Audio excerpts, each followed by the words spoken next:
Саламатсыздар ма? Аудио кітап оқитын нишаға байланысты YouTube курсымызға қош келдіңіздер.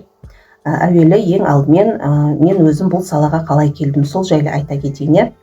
Мен Айдана Мелдебекованың осы YouTube лайв курсын алып, соны толығымен оқып шығып, одан кейін тест тапсырып, YouTube эксперті деген сертификат алдым. Сонымен қатар оқи жүріп, сол теория мен практиканы ұштастыра отырып, өзімнің каналымды жүргізіп, одан кейін екінші канал ашып, сосын үшінші бір эксперттің каналын жүргізіп отырған жайым бар. Сабақтан бөлек және де өз бетімше ізденіп, білімімді толықтырып, сонан кейін ең алғашқы өзімнің авторлық курсым, заманауи интернет жазушысы курсындағы шәкірттерім ендігі аудио кітап оқитын нишаны үйретіңізші деген соң, сол көптің сұранысы бойынша осы Audiobooks in YouTube курсымызды, сабақтарымызды жасап аштық. Енді сіздерге біраз YouTube әлеуметтік желісі жайлы ақпарат бере кетейін. YouTube бұл ең алғаш Калифорнияда 2005 жылы PayPal деген компанияның 3 қызметкері ойлап тапқан болатын. Кейін бір жылдан кейін 2006 жылы мұны Google компаниясы сатып алды. Содан бері Google мен YouTube қазіргі таңда бір Google'дан аккаунт ашып та YouTube'қа кіре аласыздар, болмаса YouTube'тың өзінен аккаунт аша аласыздар. Оның барлығын алдағы сабақта, жеке сабақта көрсететін боламын. Сонымен қатар, ең алдымен біз білетін нәрсе, жаңағы сабақта сіздер канал ашуды үйренесіздер, оны әрлеуді, толтыруды, описание қалай жасау керек, жазу керек.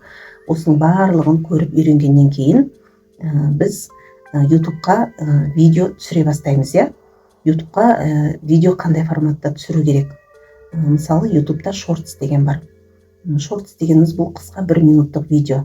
Бұған да монетизация қосылады, бұл жерде де ақша төленеді. Бірақ сіздер Shortsқа видео түсіретін кезде телефонды тігінен түсіресіздер. Осы форматпен саласыздар, осы форматпен жүктейсіздер. Ал лентаға видео түсіретін кезде телефонды жалпағынан ұстап тұрып, солай түсіресіздер осындай форматта. Сосын жаңағы маңызды сәттердің бірі YouTube'қа видео жүктеген кезде сіздер жаңағы сол көрермендердің, оқырмандардың жас ерекшелігін ескерулеріңіз керек. Сіздің видеоңыз балаларға арналған ба, жоқ әлде арналмаған ба, осы жағын ескеріп, видео не для детей деген батырманы міндетті түрде басуларыңыз керек. Болмаса екеуін де баспайсыз. Егер сіздің видеоңыз осы екі тараптағы да оқырмандарға, көрермендерге арналған болса. Содан кейін YouTube жаңағы авторлық құқықты өте жақсы қорғайды. Заңдылықтары өте қатаң. Сіз біреудің видеосын ұрламауыңыз керек. Сіз авторлық құқығы бар музыканы қоймауыңыз керек, авторлық құқығы бар картинканы қоймауыңыз керек. Егер де сіз YouTube-тың заңдылықтарын бұзатын болсаңыз, біріншіден ескерту келеді. Екіншіден сосын жаңағы сіз ұрлаған видеолардың авторлары жалобы жасайды сізге. Жалобы жасағаннан кейін YouTube сізді банға жібереді. Одан кейін мүлде YouTube-қа кіре алмай қалуыңыз мүмкін. Сол себепті авторлық құқықты сақтағаныңыз жөн. Тек қана өзіңіздің түсірген видеоларыңызды өңдеп, монтаждап, бетіне текст жазып, жаңағы авторлық құқығы жоқ картинкаларды салып, авторлық құқығы жоқ музыкаларды қосып қана солай жүктей аласыз. Мұны да алда қандай приложениелермен жұмыс жасаймыз, видеоны қалай монтаждаймыз, аудио кітапты қалай оқимыз, дауысты қалай монтаж жасаймыз, мұның барлығын алдағы бөлек сабақта көрсететін боламын. Қазір тек қана кішкене ақпарат беріп кетейін дедім. Сосын YouTube-та біздің ең бір қызықтыратын жаңағы сәтіміз барлығының да енді YouTube-қа не үшін келеді? Біріншіден табыс тапқысы келеді, табыс тапқысы келеді. Ол үшін не істеу керек? Ол үшін сіз өзіңіздің каналыңызды ашып, әрлеп, видео сала бастағаннан кейін сіз енді подписчик жинауыңыз керек. Сіздің каналыңызда 1000 подписчик және 4000 сағат просмотр қаралым болу керек. 4000 сағат просмотр дегеніміз ол 60.000 сағат. 60.000 сағат. Мысалға сіз каналыңызды ашып, видео салып, жүргізе бастағаннан кейін, мысалға сіздің бір видеоңыз 100 просмотр жинау мүмкін, екінші видеоңыз 250, үшінші видеоңыз 3000 жинау мүмкін. Осылай сіз 4000 просмотрға жеткен кезде YouTube'тың монетизация деген бөлімі бар. Сол жерде YouTube сізге айтады, сіз монетизацияға шығуға өтініш беріңіз деп.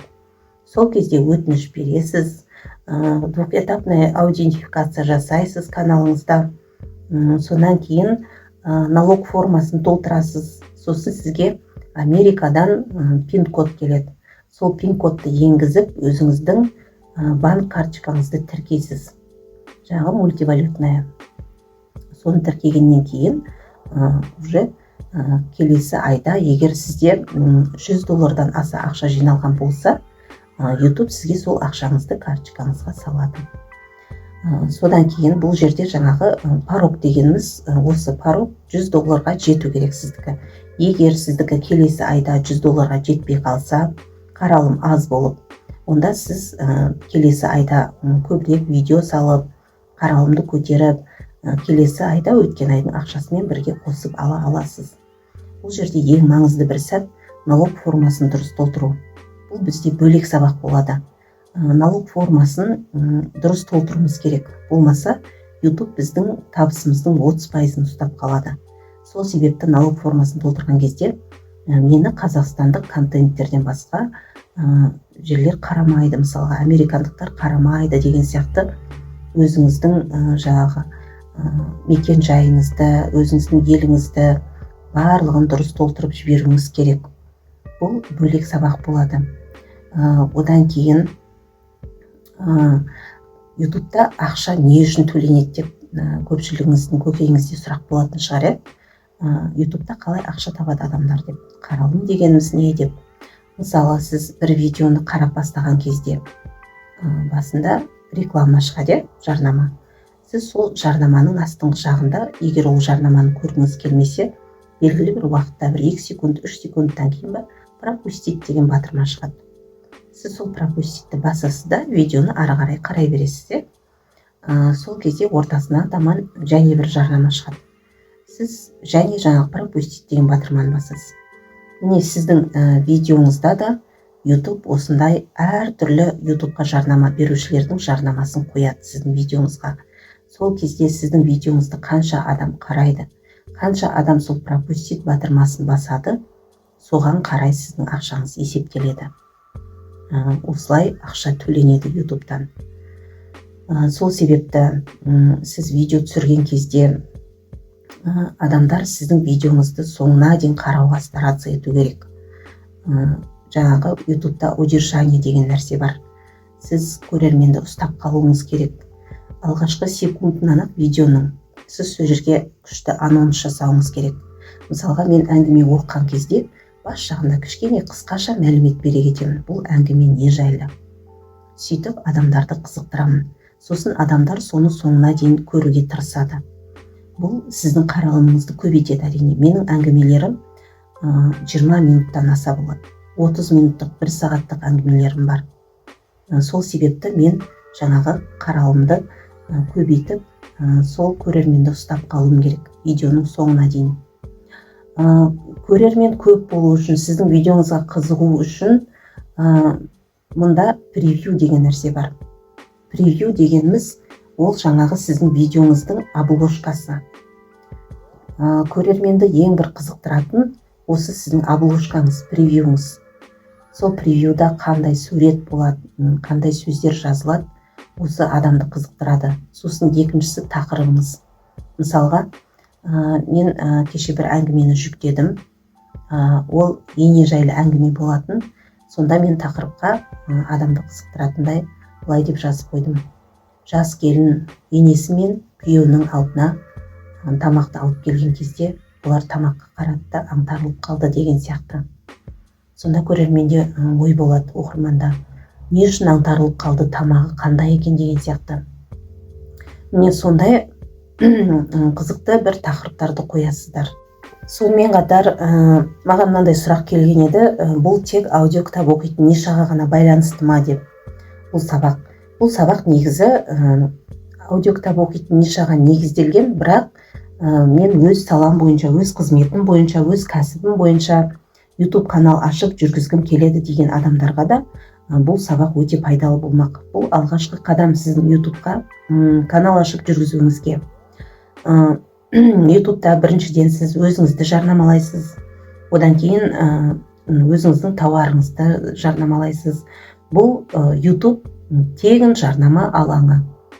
Мұнда кез келген қызметкерлер, кез келген кәсіпкер өзінің ісін дөңгелетіп жүргізіп жатыр. Өзінің ісін жарнамалап, қаралым жинау арқылы ақша тауып, одан кейін өзінің кәсібін жүргізу арқылы ақша тауып. Мысалға, үй салатындар өздерінің салған проектілерін, салған үйлерінің барлығын осы ютубқа видеоға салып қояды. Сол жерде қаралым арқылы ақша табады, одан кейін клиент алып келеді осы видео. Сол клиенттармен жұмыс жасау арқылы солардан ақша алып, тапсырыс алып, осы жерде өзінің жұмысын жүргізіп отырады. Сол себепті YouTube каналыңызды ашып, осы сабақтардан алған біліміңізді теорияны практикамен ұштастыра отырып жүргізетін болсаңыз, тұрақты түрде видеоларыңызды салып, сапасы жақсы видеолар түсіріп, онда YouTube'тан табыс таппау мүмкін емес. Ал сіздерге сәттілік, зейіндеріңіз ашылып, өздеріңіз ізденіп, осы сабақтан пайдалы бір ілім-білім алып, осы жаңа жылымызда жаңа табыстарға жете беріңіздер. Алда канал ашатын және оны әрлейтін, описание барлығын жазатын алғашқы сабағымыз болады. Жақсылап қарап, соған қарап отырып, өзіміздің каналымызды ашып, толтырып, әрлеуді үйренеміз. Келесі сабақта кездескенше.